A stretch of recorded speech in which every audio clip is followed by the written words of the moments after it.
Halil Geci ka reaguar publikisht lidhur me votimin e djalit të tij, Fatos Gecit, kundër rezolutës për UÇK-n, duke theksuar se ky veprim nuk ishte kundër luftës çlirimtare, por një qëndrim i bazuar në drejtësi dhe përvojë personale të dhimbshme. Sipas tij, vota e Fatosit nuk ka qenë kundër UÇK-s si vlerë kombëtare, por kundër individëve të caktuar për të cilët familja e tyre ka përjetuar pasoja të rënda dhe tragjike.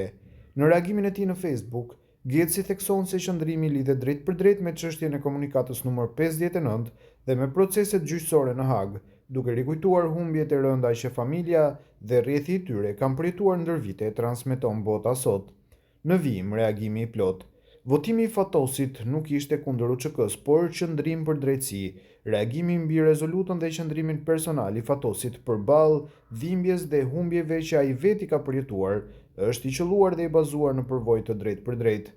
Votimi i Fatosit kundër rezolutës nuk ishte një qëndrim kundër UÇK-s, por kundër individëve të caktuar. Në këtë rast, qëndrimi i tij lidhet drejt për drejt me Hashim Polarin, i cili në proceset gjyqësore në Hag është vërtetuar dhe argumentuar autori i komunikatës numër 59.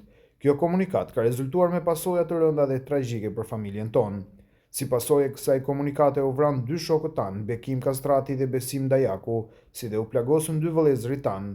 Po ashtu u vra edhe miku i shtëpisë Xhafer Behrami së bashku me djalin e tij 18 vjeçar, ndërsa u plagos vëllai i Xhaferit Jetullah Behrami.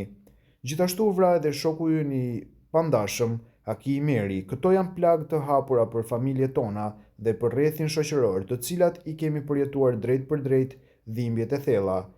Këtë dhimbje e ka përjetuar edhe vetë Fatosi, por neve vendimi i Fatosit ka qenë i qartë dhe i qelluar. Ai nuk ka qenë një vot kundër luftës apo kundër vlerave të saj, por një qëndrim kundër lirimit të Polarit dhe individëve të dyshuar për vrasje politike. Fatosi ka treguar një qëndrim të pathyeshëm, burrëror dhe human.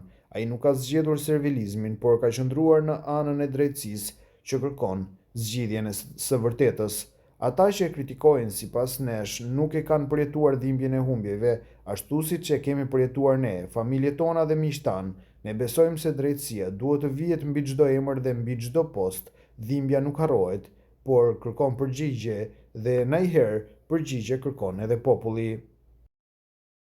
Deputeti i Lëvizjes Vetëvendosje Fatos Geci ka dalë hapur kundër rezolutës së miratuar nga Kuvendi i Kosovës lidhur me dhomat e specializuara dhe zyrën e prokurorit të specializuar, duke e cilësuar atë si një dokument që synon mbrojtjen e individëve. Kuvendi i Kosovës miratoi rezolutën e propozuar nga Partia Demokratike e Kosovës me 90 vota për dhe vetëm një kundër, pikërisht atë të Gecit. Rezoluta përmban 7 pika dhe kërkon që dhomat e specializuara dhe zyra e prokurorit të veprojnë në përputhje me standardet kushtetuese dhe ndërkombëtare, duke garantuar një proces të drejtë dhe të paanshëm, si dhe duke rritur transparencën dhe llogaridhënien. Megjithatë, në Debat Plus Geci e ka kritikuar përmbajtjen e saj.